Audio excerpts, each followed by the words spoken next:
Franck Ferrand sur Europe 1, au cœur de l'histoire. Comme tous les jours à 13h15 sur Europe 1, vous avez rendez-vous avec Franck Ferrand. Franck qui n'est pas à mes côtés au studio Coluche aujourd'hui, mais en direct du nouveau siège des éditions des Arènes au 27 rue Jacob à Paris dans le 6e. Bonjour Franck. Bonjour Julia, bonjour à tous. Et oui, un nouveau lieu de rendez-vous parisien dans ces murs qui ont longtemps abrité les éditions du Seuil. Vous imaginez que toute une partie de l'histoire intellectuelle du pays s'est faite ici où nous sommes, donc dans cette rue Jacob, dans le 6e arrondissement de Paris. Ce déplacement hors de nos studios habituels tient à marquer l'apparition, en partenariat avec Europe 1, du 2e volume de Paroles de l'ombre. Vous aviez été très nombreux, à vous jeter sur le premier volume. Ce sont ces recueils, vous savez, fourmillants de papier, de paperoles, de cartes, d'affiches, de choses qu'il faut aller chercher et déplier, et qui évoquent la vie des Français sous l'occupation. Ce 2e tome n'est pas vraiment la suite du premier, il est entièrement consacré à ce qu'on appelait à l'époque la propagande, à tous ces écrits, qu'ils soient sublimes ou honteux, à tous ces écrits officiels et clandestins qui participaient à la guerre des mots. La guerre des mots, c'est ainsi que Jean-Pierre Guénot, l'auteur de ce nouveau recueil, définit le combat, le combat souterrain, le combat toujours très âpre qui s'est livré pendant l'occupation entre résistants et collaborationnistes.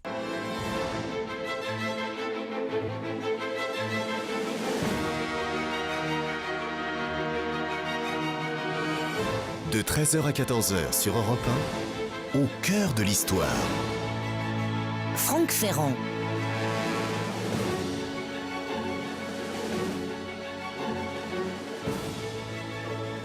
Évidemment, pendant tout le cours de cette émission, on va feuilleter ce magnifique ouvrage à la recherche d'affiches, de tracts, de journaux, de messages, de poèmes aussi. On peut dire que tous les supports étaient bons, que toutes les formes étaient utiles pour travailler les consciences et pour tenter d'infléchir le sort dans un sens ou dans un autre.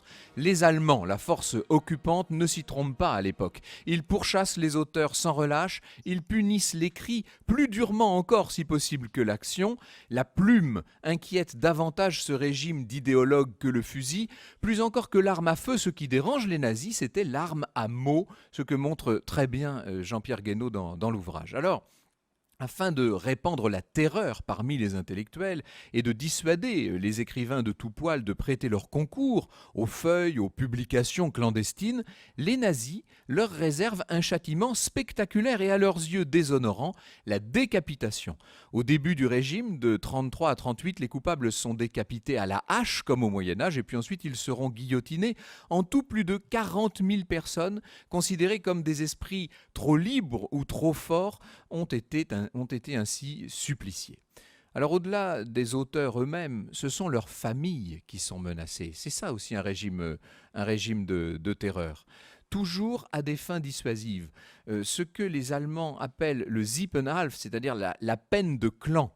Le 10 juillet 1942 est placardé dans toutes les mairies de la France occupée le régime, la France occupée d'ailleurs elle va bientôt être entièrement occupée à quelques semaines près, est publié donc ce régime applicable aux familles des agents condamnés pour propagande contre l'occupant. Je cite, « Les proches parents masculins en ligne ascendante et descendante, ainsi que les beaux-frères et cousins à partir de 18 ans sont fusillés. » Ça c'est pour donc la famille proche de ceux qui se sont rendus coupables aux yeux de l'occupant de propagande anti-allemande. Toutes les femmes du même degré, donc les femmes en ligne ascendante, descendante, etc., belles-sœurs, sont condamnées aux travaux forcés. Et tous les jeunes jusqu'à 17 ans placés en maison d'éducation surveillée. Voilà ce système diabolique mis en place par l'occupant et qui nous donne une idée de la violence de cette guerre des mots. Et pourtant, ils sont nombreux à ne pas se laisser terroriser. Depuis l'écrivain célèbre jusqu'au rédacteur anonyme, nombreux sont ceux qui vont faire passer le message de la résistance en ces temps de guerre et de pénurie, ce qui est très difficile, vous imaginez bien, il faut trouver du papier, de l'encre, des caractères d'imprimerie qui n'aient pas été répertoriés par la police, il faut imprimer en secret, ce qui veut dire qu'on déplace très souvent les machines, les presses, il faut diffuser de la même façon, tout ça suppose des subterfuges, des ruses, tout cela suppose surtout une énorme prise de risque. Au cœur de l'histoire revient dans un instant sur Europe 1. L'histoire sur Europe 1, c'est avec Franck Ferrand.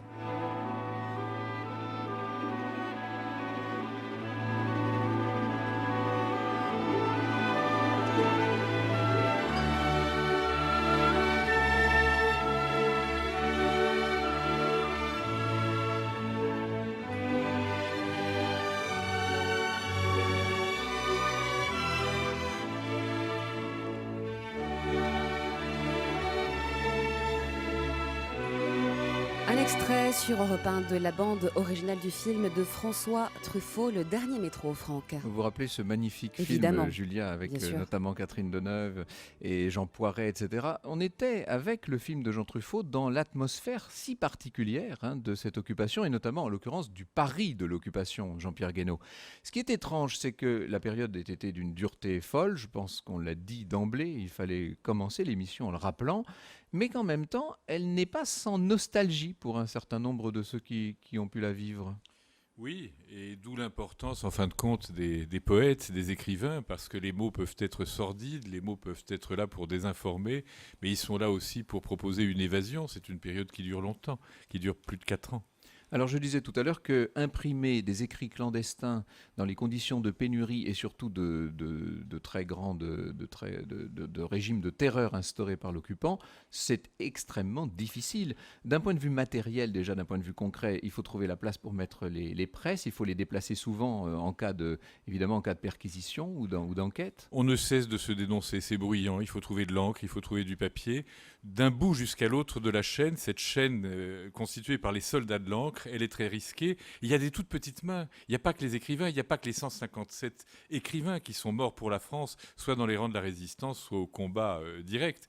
Il y a toutes ces petites mains, les ouvriers typographes, les colporteurs, les distributeurs, ces gens qui étaient nos parents, nos grands-parents, des anonymes, des gens dont souvent personne n'a retenu la mémoire, mais on peut simplement dire que beaucoup, comme vous le disiez tout à l'heure, ont fini décapités à la hache. Mais vous êtes un collecteur de mémoire, Jean-Pierre Guénaud, et vous essayez de nous rappeler leurs souvenirs. Je voudrais citer 2 de ces 157 écrivains résistants morts pour la France. Nous parlerons aussi, évidemment, je signale tout de suite, nous parlerons dans le cours de cette émission de tous ceux qui écrivaient de l'autre côté, si je puis dire, des écrivains collaborationnistes et de toute la propagande qui existait, autant du côté du régime de Vichy que du côté de la puissance occupante. Mais pour ce qui est de ces victimes, de ces écrivains résistants morts pour la France, voici 2 exemples, 2 modestes victimes, si je puis dire, de cette guerre des mots. Le premier, c'est Raymond Burgard. On l'appelait Alexandre dans la Résistance. Il avait 48 ans en 1940. Raymond Burgard est un Alsacien, en tout cas il était d'origine alsacienne, un agrégé de grammaire, et il enseigne le français au lycée Buffon. Ce lycée Buffon a été un centre de résistance extraordinaire où ont été arrêtés en février 1943 les 5 lycéens qui seront fusillés, on sait, sur le stand de tir de Ballard. Et qui étaient ses élèves. Et qui faisaient partie de ses élèves, bien sûr. Raymond fonde le mouvement Valmy en septembre 1940. Il est donc dans les premiers. Il rédige toutes sortes de petits tracts. On appellerait ça aujourd'hui des flyers. On disait des papillons à l'époque. En français, en allemand. Tout ça reproduit sur une imprimerie d'enfants. C'est donc avec les moyens du bord. C'est l'artisanat incroyable. C'est l'équivalent aujourd'hui des tags d'Internet et des petites paperoles que l'on utilise pour notre communication. Et en 1941, janvier 1941, il fonde le journal Valmy, qui est une simple feuille recto-verso tirée à 50 exemplaires au départ. Oui, ça paraît totalement dérisoire. Mais en même temps, ça peut paraître dérisoire, mais ce sont toutes ces petites gouttes d'eau, évidemment, qui ont fait le fleuve résistant.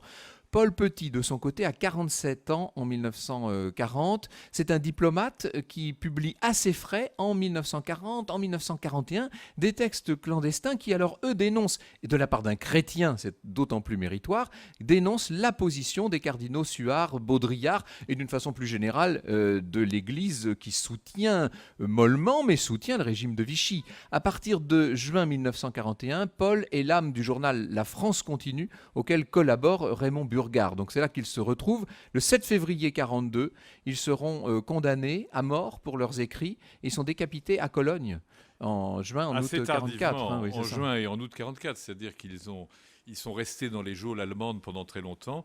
Et puis alors là, il n'y a pas eu la guillotine pour eux, il y a eu la hache, encore la hache, alors qu'on est à la fin de la guerre. Tout simplement Alors que Hitler parce que- avait demandé la guillotine à partir de 1938, je crois. Oui, mais ça reste le moyen dissuasif. Marcel Julien aurait dû être décapité à la hache. Lui, jeune lycéen résistant, il ne l'a pas été. Il a eu beaucoup de chance. La hache a été bloquée en douane.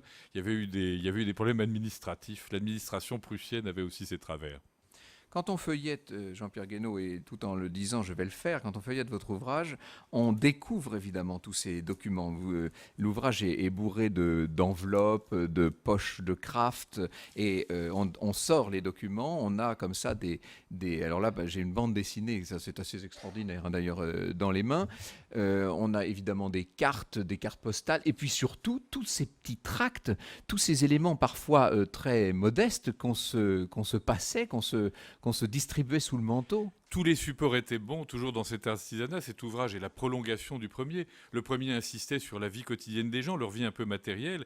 Mais le grand enjeu, on le voit aujourd'hui en 2011, comment sommes-nous informés? Comment sommes-nous désinformés? On voulait répondre à cette question parce que les mots, vous le disiez tout à l'heure, sont des armes encore plus redoutables que les armes traditionnelles. Des armes parfois perfides, honteuses, monstrueuses. Et puis il y a parfois des choses drôles.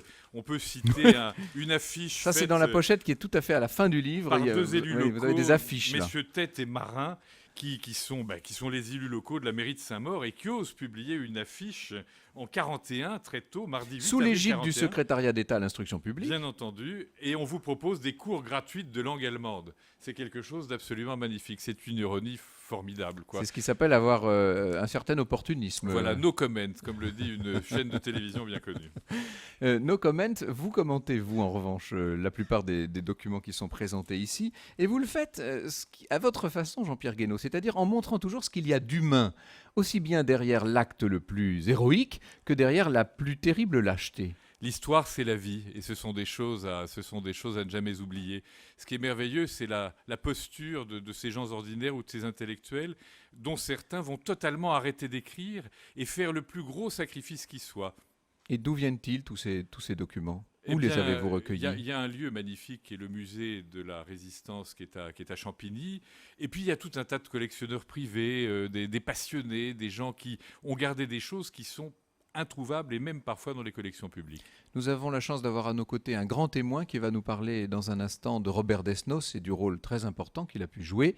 Nous sommes avec vous, Jean-Pierre Guénaud, pour feuilleter ce bel album. Le titre, je crois que maintenant tout le monde le connaît.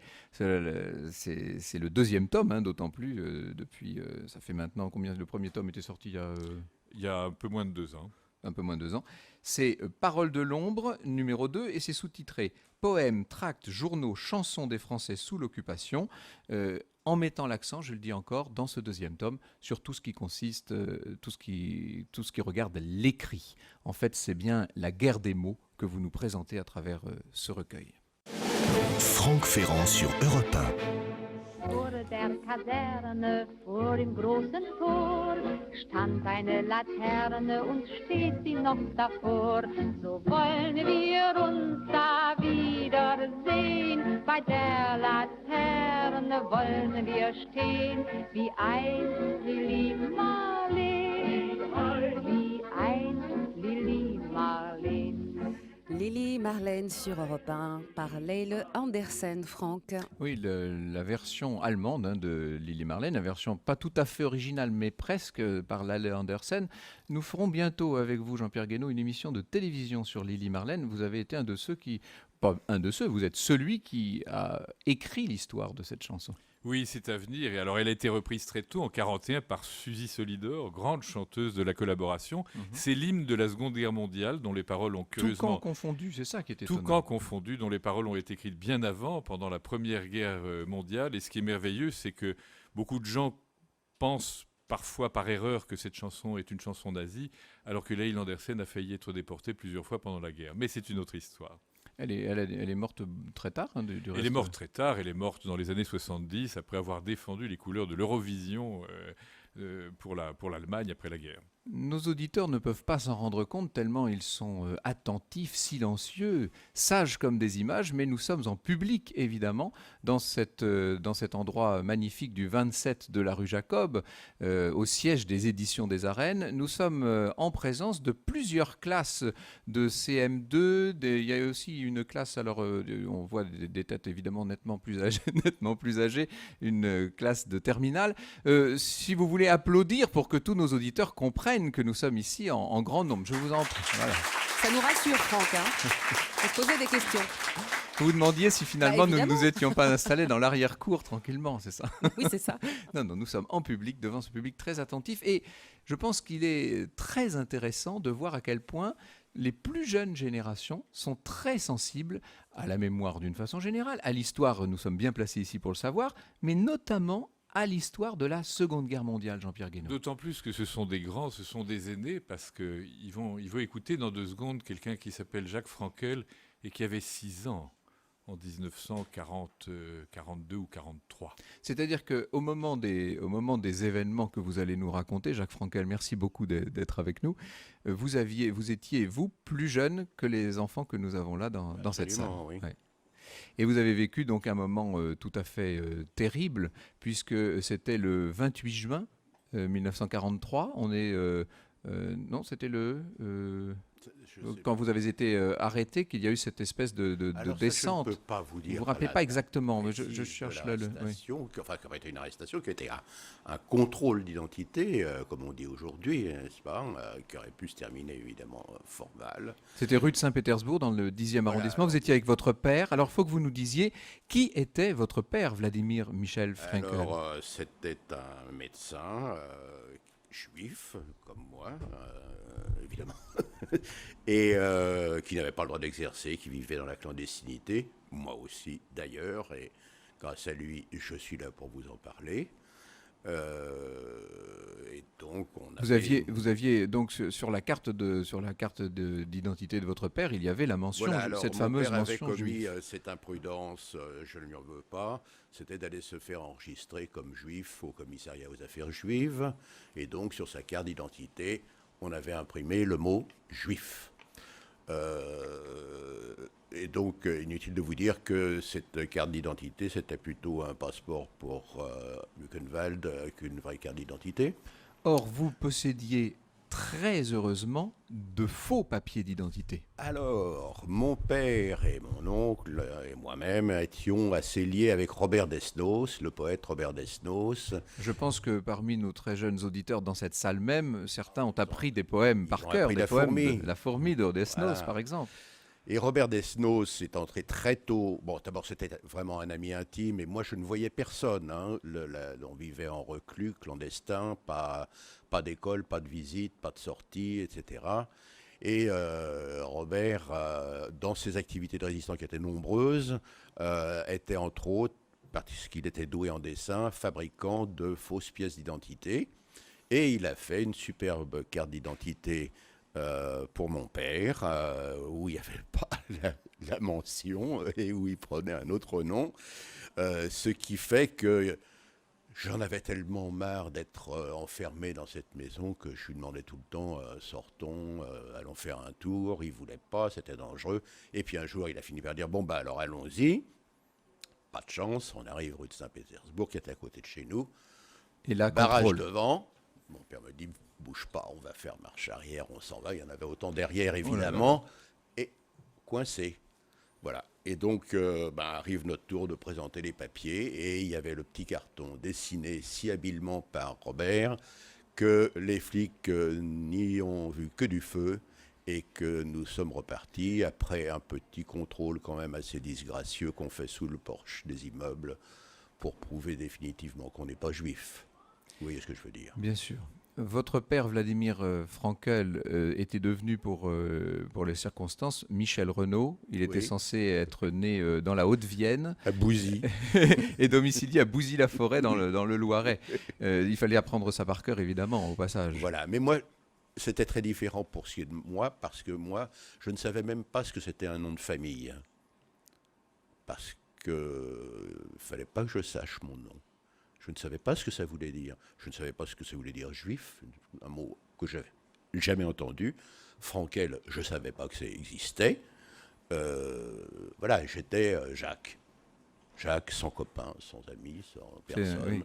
Sauf Une que, enfance coupée du monde. voilà, quelque part. sauf que Robert faisait partie des amis intimes. Robert Desnos, le Robert grand poète. Desnos, et qu'il venait souvent, il venait parfois à la maison, et il me faisait la plus grande joie que j'ai eue pendant cette période lamentable.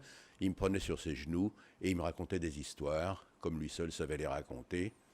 Et j'en ai un souvenir un peu flou, j'avoue, mais extrêmement ému.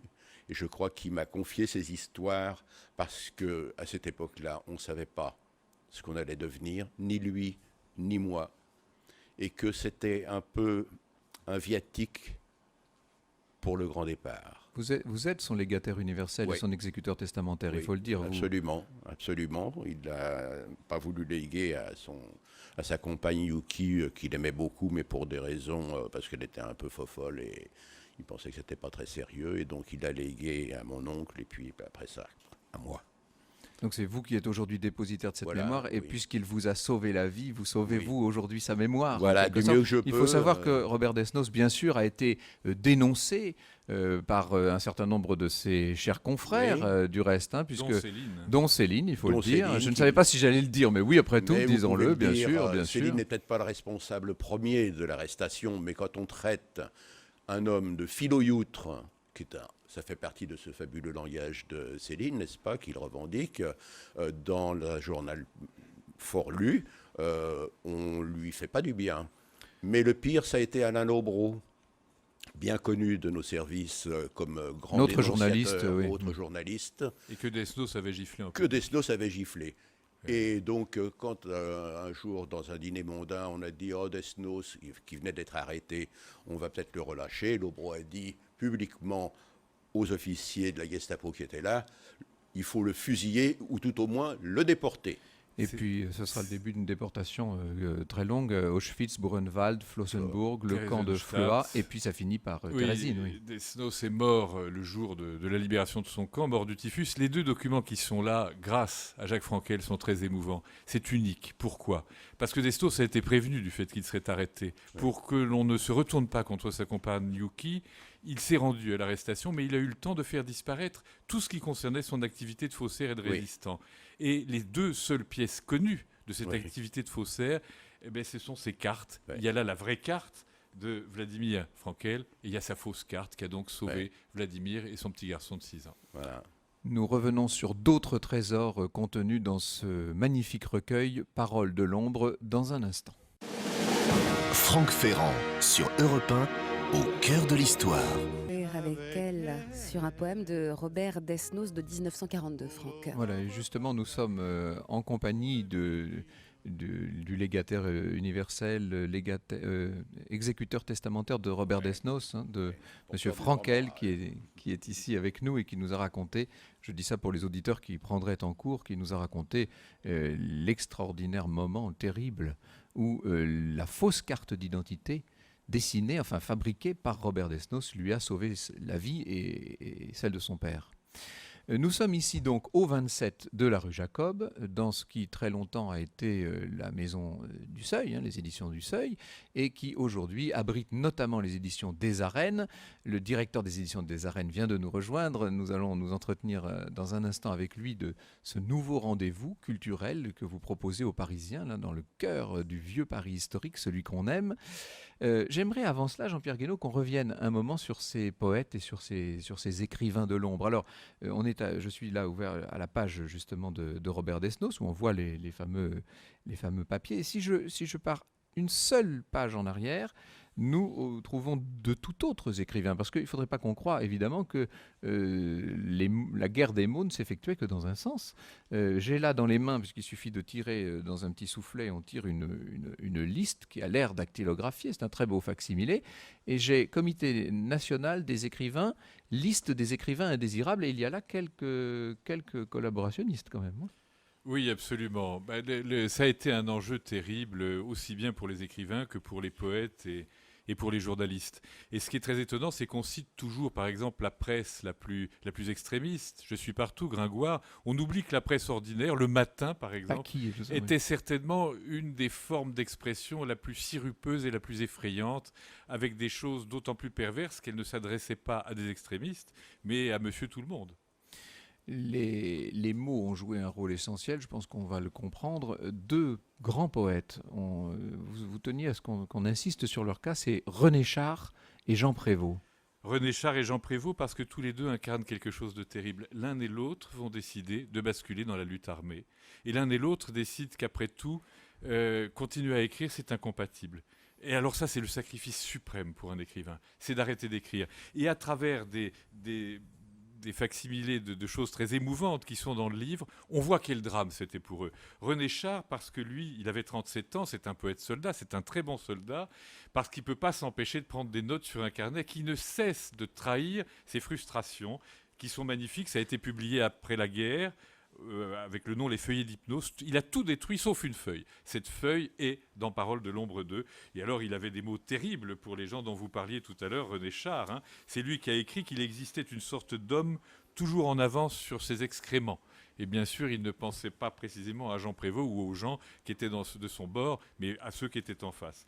Quant à Jean Prévost, c'est un personnage admirable qui sacrifie tout. Cet homme est une gloire littéraire en 1942. Son avenir est immense, a priori. Son avenir est immense. Il vient d'épouser en seconde noces Claude Van Biema, qui est de sa muse, qui est belle comme le jour. Et lui va tout sacrifier. Et lui va aussi s'arrêter d'écrire. Et alors, il reste une trace de tout ça. Il était très prudent. Il était comme Vercors, l'auteur du Silence de la mer. Et puis, l'espace de 3 jours, il partage le journal intime de son épouse. Donc il reste quelques lignes des pensées littéraires de Jean Prévost pendant la guerre, quelques lignes seulement. Et c'est fascinant, parce qu'il pose les bonnes questions. Et là, je vous renvoie à ces facsimilés que nous avons publiés dans le livre. Le premier tome de Paroles de l'ombre évoquait la vie quotidienne des Français. Ce deuxième tome, on l'a bien compris, évoque plutôt cette guerre des mots, ces batailles de l'écrit. Au centre des deux, si je puis dire, l'interface entre les deux univers, c'est la presse, évidemment. C'est la presse. La presse joue de part et d'autre, aussi bien la presse collaborationniste que la presse de résistance, joue un rôle essentiel dans l'avenir de la guerre. C'est un enjeu fabuleux, et ce que les gens ne savent pas, au-delà de ce qu'on disait tout à l'heure, c'est que ça devient une guerre incroyable. Il y a eu ce qu'on a appelé la guerre des faux journaux. Ah oui, oui. La RAF parachute des journaux.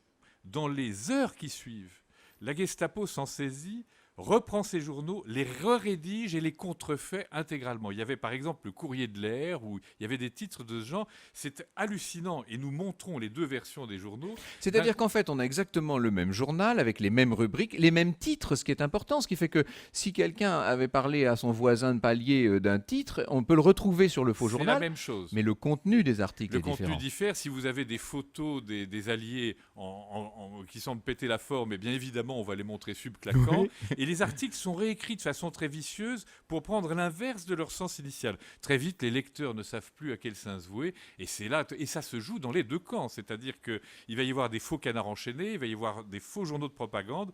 Les deux camps se Vous montrez ces journaux, les uns les autres, grandeur nature du reste. Et ça, reste. c'est un des événements les plus fascinants qu'on soit. Qui soit aujourd'hui, quand on parle beaucoup d'Internet, à cause de l'énergie, de la générosité et parfois de l'horreur qui peut caractériser les rumeurs sur Internet, on a la même chose. Simplement, à l'époque, ça passe par des petites feuilles de papier, par des tracts, par des petits journaux. Et tout ça passe en fait par une espèce de grande perte de repères. On pense forcément au film Le Corbeau, hein, évidemment de Clouzot, avec cette, vous savez, quand le personnage principal se met à faire basculer la lampe et que d'un seul coup les ombres, les lumières, tout vacille, on ne sait plus à quel sens vouer. Et l'homme qui donne tous les repères, à la fin de tout ça, nous avons choisi avec mon éditrice Rachel Grunstein les fabuleux articles que Camus publie à la Libération, parce qu'il a une façon d'éclairer ce qui vient de se passer pendant 4 ans, c'est sublime. De faire retomber tout ça sur ses pattes en quelque sorte et de redonner des repères aux gens. Et de faire tourner les justes clés. En tout cas, il faut pratiquer ces facsimilés, ces textes,